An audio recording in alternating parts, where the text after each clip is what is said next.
আজকে এসেছি মালদা জেলায় অবস্থিত টাইগার হিল পার্কে। এখানে ছোটদের থেকে বড়দের সবার মজা। চারপাশে সবুজ ও শান্ত পরিবেশ, হাঁটার জন্য দারুণ। বাচ্চাদের খেলাধুলার জায়গাও রয়েছে।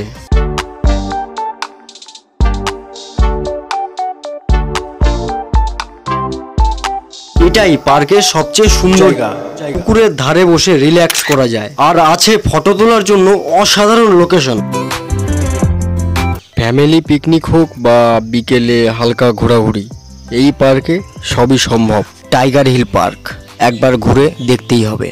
কেমন লাগলো জানিও কমেন্টে, আর সাবস্ক্রাইব করো এমন আরও ভিডিওর জন্য। নমস্কার, আমার নাম মাদাই মণ্ডল। আমি এই জগদলা অঞ্চলে টাইগার হিল ইকো পার্কের একজন কেয়ারটেকার। এই জায়গাটা 175 বিঘার মতো এরিয়া নিয়ে এখন 100 বিঘা মতো বাউন্ডারি আছে।